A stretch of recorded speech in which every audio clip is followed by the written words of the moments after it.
Hi, this is Miriam from GrannyKeto.com. I want to talk with you today about the term lazy keto. You may have heard that. And I just wanted to say that there are many people who are successful on this. So I want to tell you a little bit about it, but I also want to talk about when it stops working. So on lazy keto, people usually count the carbs only. All right, that means that they would, at least until they can hold it in their head, they will write down the carbs that they eat. And that's really important. It differs from IIFYM that I talked about in another video because lazy keto usually does respect the ketogenic food list. That means no sugars, no grains, no legumes, that these all have inflammatory properties, and so they do respect the quality of keto. Okay, IIFYM, which I'm not going to talk about too much here, but I want to direct you to a video that I did do on it. It's mostly concerned with quantity and not quality. So I suggest that you stay away from that because it's just a recipe for disaster. Lazy keto, some people have never tracked a macros being your carbohydrates, your fat, and your protein. They have never tracked anything except have watched that their carbs stay 20 total or below, or a combination of total and net, which is what I do in my system. If you're young and you're fit and you're not metabolically damaged and all of this, you can handle more than 20, but that's up to you to find out. I work mostly in the 20 carb range. So people are very successful on that. And so I don't want to say I think lazy keto is I'd love to be lazy keto and still find results. And I was at the beginning. When I first started, I didn't care about fat and protein. I just tracked carbohydrates. And that's where I lost most of my weight. That's where I first came into ketosis, was just watching my carbs. But they were quality carbs. They were keto carbs. It wasn't candy or cake. And as long as it didn't hit 20, it was only keto carbs. But when it stops working, you have to look and say, okay, I admit I only could get so far on this. And when it stops working, that's where you need to start paying attention to your protein and your fat. You need a lot of high quality fat and you need moderate high quality protein along with your carbs. And by the way, I try to mention this every time, but I don't always think about it. Your carbohydrates is not a requirement. There's no such thing as an essential carbohydrate. So if you're not eating vegetables and you're not eating things a lot of things are naturally occurring carbs. Eggs have carbs. Most cheeses and yogurts, dairy products have carbs. Shrimp and salmon, that all has carbohydrates. So even though you said, well, I'm not eating fruits and vegetables, just be aware that you probably are eating carbs. And so just know what that is and where you're going to find those carbs.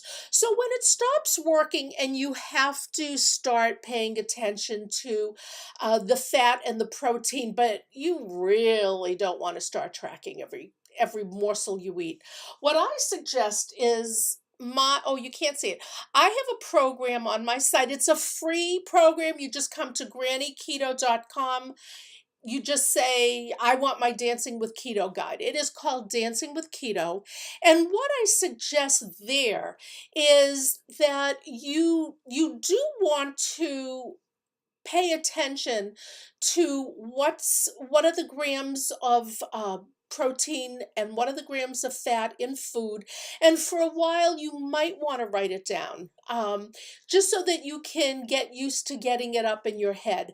And then what happens is that you begin to look at a meal and you might say, okay, well, there's salad in this. I know that the salad on this plate comes to 8 carbs. All right. And I'm going to put a hard-boiled egg and some feta cheese and and dressing, and I know that 2 tablespoons of this dressing is, if you're using a bottle dressing, it might be 2 carbs, or I'm using olive oil and it's how much of olive oil you use is how much fat. And so you get a feeling also of the protein and the fat, not just the carbohydrates. Once you have transitioned over to not writing things down, because you look at a meal, you know it's keto, you know where it might fall short. For instance, tuna fish is very high in protein, 0 fat. So you add some mayonnaise or you add some oil to it, and so you have a way of identifying keto meals that fall within your macros. And then you can sort of go back to lazy keto, but it's not just counting your carbs, it's also being very cognizant and very careful with your protein and your fat. So you can work all your way through. I would start with Dancing with Keto. I would get this guide and I would actually work my way up, because, and the reason I say work my way up is because at this point I can look at a hamburger, I can look at a piece of steak, I can look at, 5 or 6 shrimp or scallop or whatever, and I know that I put dressing on my salad, or I put olive oil on my salad, or I add some butter to so I really, from starting with Dancing with Keto, I really can eyeball and track up here my macros. And so when I started with this, and you have to start with this, I mean, you have to look things up. How are you going to know how many grams are in ground meat? I mean, you have to look it up. So you want to start there and then work your way up to here.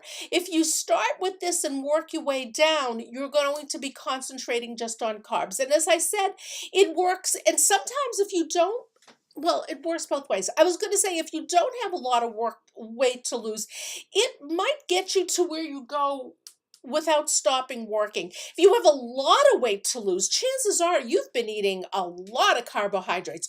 So just cutting out the carbs, you may get to where you need to go.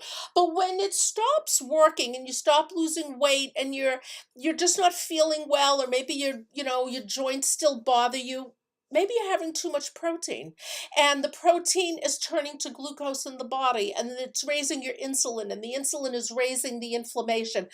You know what I mean? Things just aren't right. That's when you have to start also paying attention to protein, and also have to start paying attention to fat. But if you use my Dancing with Keto system and really work at it, I mean, there's mindful practices also, with this sort of system, then you can actually, let's say you're here and you're only counting carbs, and then it stops working, and so you start looking at your protein and your fat, but you're learning to do it. You're learning to dance with keto, so then you can go up to lazy keto.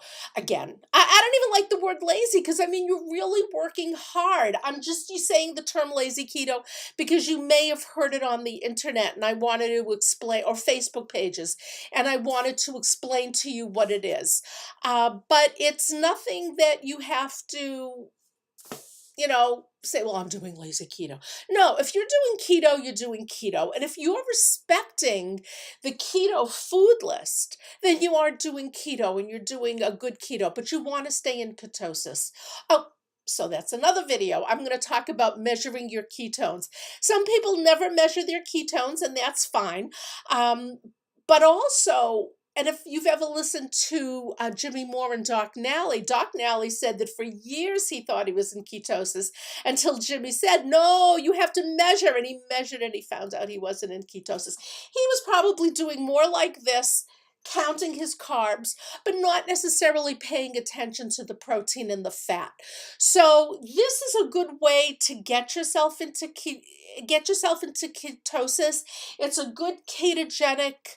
Um, I'm always going to say the gold standard is weighing, measuring, tracking, keeping track of your macros, knowing exactly. I come from a dieting history.